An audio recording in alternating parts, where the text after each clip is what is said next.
Estimados estudiantes, la Cátedra de Ciencias Químicas les da la bienvenida a esta videotutoría. En esta ocasión analizaremos la nomenclatura de los compuestos alquenos. Comencemos.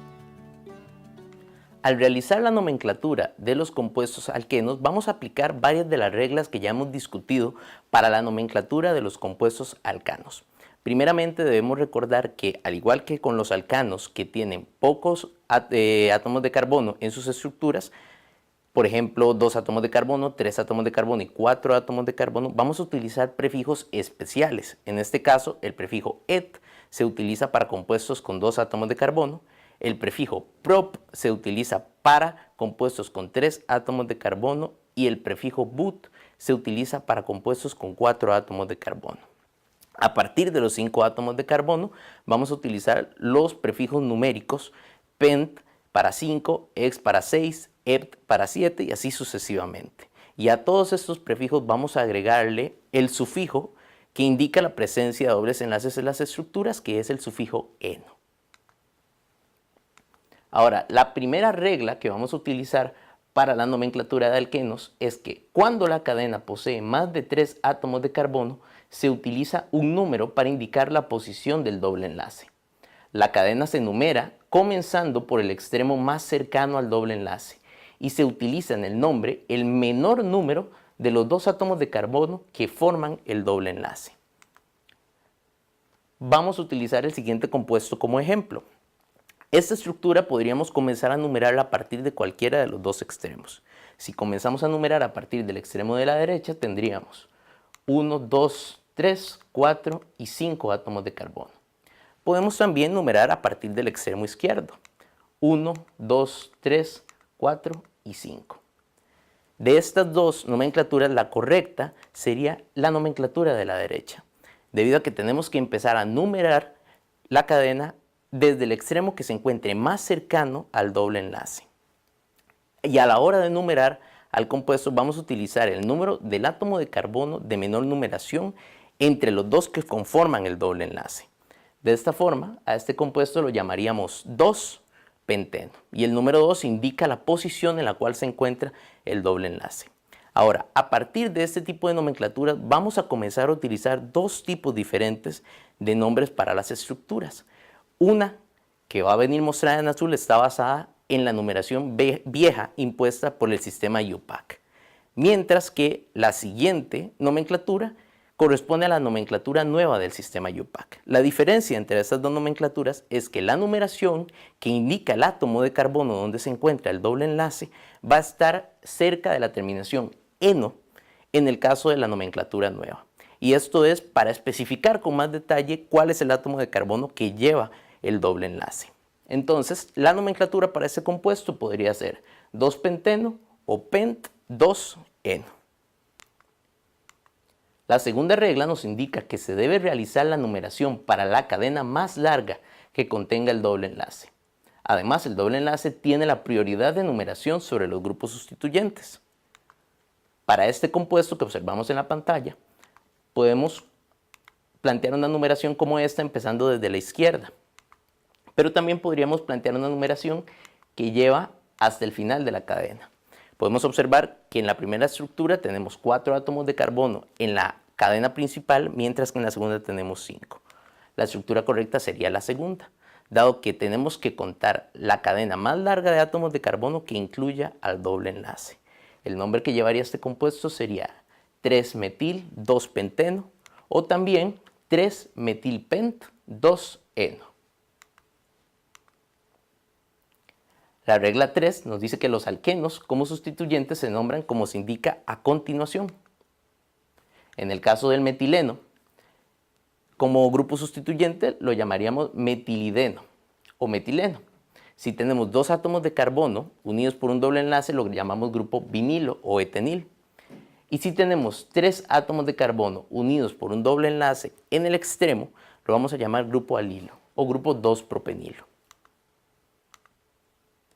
La regla 4 nos indica que un compuesto con 2 enlaces dobles lo llamamos dieno.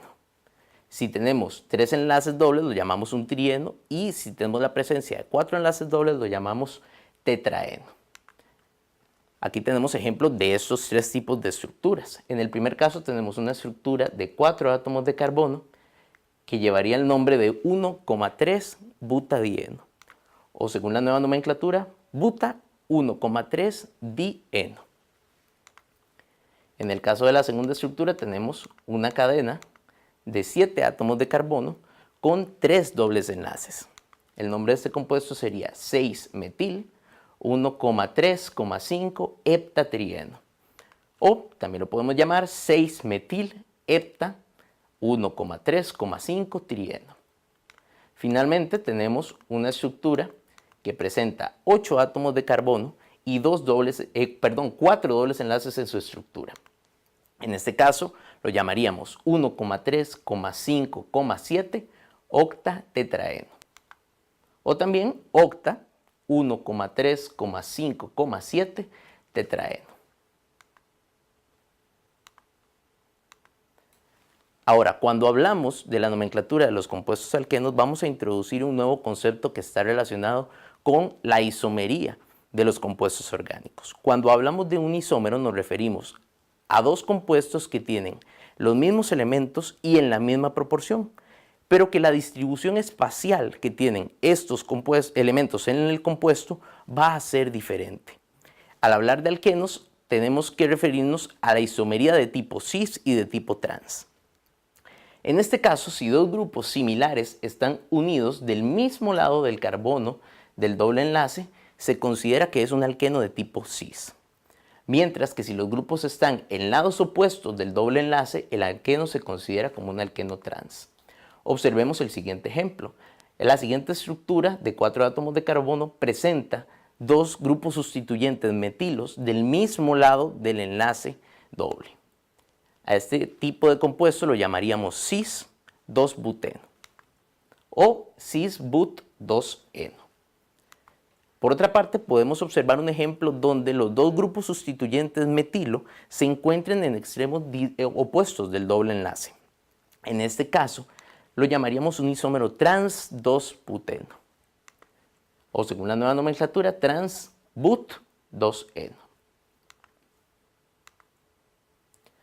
Ahora, existe también una nomenclatura relacionada con la isomería, pero que es menos utilizada que la isomería cis-trans, y es el caso de la nomenclatura E y Z. Este tipo de nomenclatura se utiliza en el caso de que no se pueda identificar fácilmente si un isómero es cis o trans, y en estos casos se suele asignar a cada grupo unido a los átomos de carbono un número de prioridad. Si los dos grupos con mayor prioridad se encuentran unidos del mismo lado de los carbonos del doble enlace, se considera que es un alqueno de tipo Z, similar a los isómeros de tipo cis. Y si los dos grupos de mayor prioridad están en lados opuestos del doble enlace, el alqueno es de tipo E, similar a los isómeros de tipo trans. En este ejemplo, observamos que tenemos grupos sustituyentes metilos y cloros sobre esos átomos de carbono. Los sustituyentes de tipo cloro tienen mayor prioridad sobre los sustituyentes metilo. Entonces a este tipo de nomenclatura la llamaríamos Z2-cloro-2-buteno o Z2-clorobut-2-eno. El isómero de esta estructura sería, en el caso de que el grupo cloro y el grupo metilo se encuentren en lados opuestos del doble enlace. Lo llamaríamos E2-cloro-2-buteno o también E2-clorobut-2-eno. Cuando hablemos de nomenclaturas que involucran más grupos sustituyentes, vamos a volver a retomar un poco el concepto de las prioridades en el nombramiento de los grupos. Por su parte, en el caso de los cicloalquenos, vamos a numerarlos de manera similar a los alcanos cíclicos. Los cicloalquenos sustituidos utilizan el ciclo principal como nombre base y se nombran los grupos alquilos como sustituyentes. En este caso tenemos un cicloalqueno de 5 átomos de carbono que lleva el nombre de ciclopenteno. Y tenemos también un cicloalqueno de 8 átomos de carbono que lleva el nombre de 1,3,5,7 ciclooctatetraeno o también cicloocta 1,3,5,7 tetraeno.